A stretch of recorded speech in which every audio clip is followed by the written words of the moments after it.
Alrighty everyone, welcome back. It is now the very end of February of 2023, and we are just around the corner from The Mandalorian Season 3, Episode 1, debuting on March 1st. That's really going to kickstart Jon and Dave's journey with the new Star Wars franchise, essentially, by treating Star Wars in a more respectful manner, given that Kathleen Kennedy now has practically no impact on Jon and Dave's work. She only has control over Acolyte and Skeleton Crew. This is Mike Zero. Subscribe if you're new and like this video to see future Star Wars updates. I'm also on Twitter at Mike01. I thank you all so very much for the great and kind support. Now, going back around 2 years ago is when Gina Carano was fired and let go on such a terrible way by Lucasfilm. We already know that Kathleen Kennedy initiated the termination of Gina Carano and how she did it in such an awful, unprotected way where it really prematurely got leaked out to social media. It was going everywhere. And basically, Gina got word of it on Twitter that she was fired. I mean, how horrible is that? You know, that's something that you don't really see every day, even in the film industry. That doesn't really happen all that much. So that was kind of like a one-of-a-kind thing that really tainted Lucasfilm's image ever since. Now, when you look at stuff like that, Kathleen Kennedy has been a little bit more talkative back and forth about that whole scenario up until recently when she was actually promoting the Acolyte and Skeleton Crew. She got back on the subject of the Gina Carano scenario and exactly what happened and how Kathleen Kennedy, quote-unquote, apologizes to Gina and the overall situation that she handled and just the general thing that happened back in, like, what was it, February of 2021 or March, something like that. So anyways, with that being all said, alright, with Disney and Lucasfilm getting ready to develop new Star Wars TV shows and films that they will be announced by this year. However, it's described that recently Lucasfilm's Kathleen Kennedy decided to speak directly to the fandom when promoting the Acolyte and Skeleton Crew series by stating the following and even mentioning Gina Carano. Kennedy went on to state the following: "Looking back a couple of years ago, we here at Lucasfilm got so much criticism over how I handled the Gina Carano issues, and I wanted to step forward and apologize that I am and will admit that I am sorry how I handled the whole scenario and how it was organized.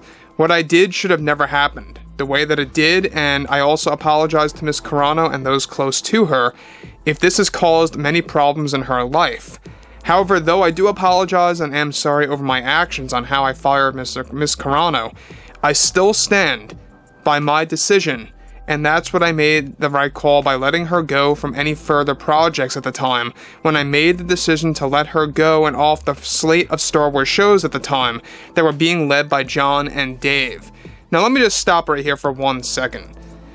So basically this is like a real terrible apology in my opinion. Basically what Kathleen Kennedy is saying is she's apologizing for how she handled the Gina Carano firing, but she's not apologizing for why she fired Gina Carano, basically.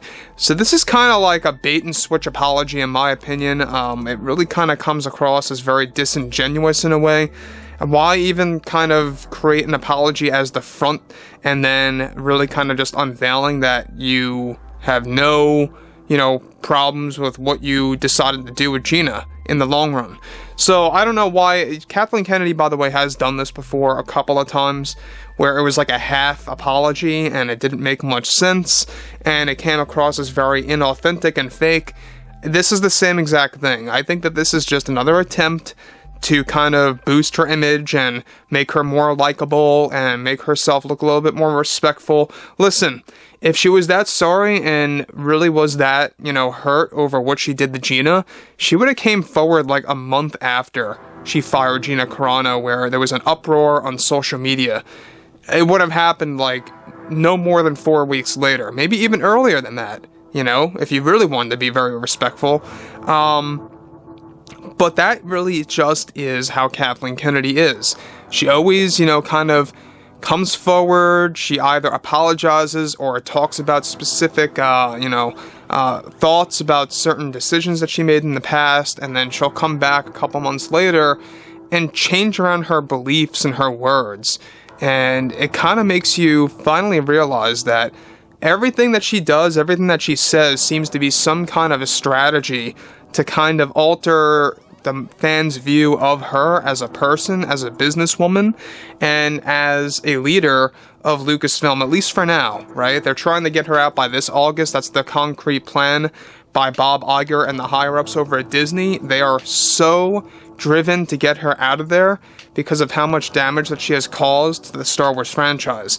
So the next thing, alright, she goes on to elaborate, it was never my intention to hurt anybody emotionally, but to start going on interviews and making us look bad at Lucasfilm kind of took things too far also. She's blaming Gina Carano for the interviews that she actually took place in. It's in my full interest to make things right with fans and with Miss Carano, and I will always stand by my choice and how I made my decision and why I let her go from Lucasfilm to begin with. All I apologize for is how I handled the situation with Gina, and how, yes, it got out of hand on social media prematurely. That I take full responsibility for, and I own those mistakes. So, once again, I think that this is coming in light of Kathleen Kennedy realizing that her projects, Skeleton Crew and The Acolyte, are going to get completely rejected by the time, it hits later this year and early to mid 2024 for The Acolyte. She's going to finally realize that her glory projects are not really going to stick with fans at all. And I think that this is most certainly a part of that strategy by making herself seem more likable, trying to connect with the fans more, and just putting herself out there to an extent, right? So this isn't the end of Kathleen Kennedy talking, more about her feelings, about her emotions, about what she did before in the past that may have been very controversial. She did the same exact thing with The Last Jedi, where she said, oh, I apologize and I'm sorry for what we did with The Last Jedi film, but I have no, remorse over why I chose Rian Johnson. These type of apologies just make no sense to me, and it just comes across as, like I said before, very fake and very inauthentic. So that's exactly why Bob Iger wants a new face to lead Lucasfilm, and especially one that is not only a Star Wars fan, but one that is very passionately driven. One that actually likes the fans, likes what he or she is doing, and all the like. We know that Dana Brunetti is at the top of the list right now as a candidate, as the new president. We talked about this. And yeah, so that's that. I mean, when you look at Kathleen Kennedy at the end of the day, right, she doesn't really show up all that much. She doesn't talk about her mistakes all that much. And if she does, there's always some kind of reason for her to back up part of that mistake or that controversial thing that she took part in, right? So overall, guys, I would love to hear what each and every one of you guys have to say about this entire thing below in the comments. What do you think about Kennedy's apology? What do you think about her stance on Gina Carano? And if you guys did enjoy the content for today, fill me in below in the comments what you guys have to say about all of this, and I'll catch you guys next time.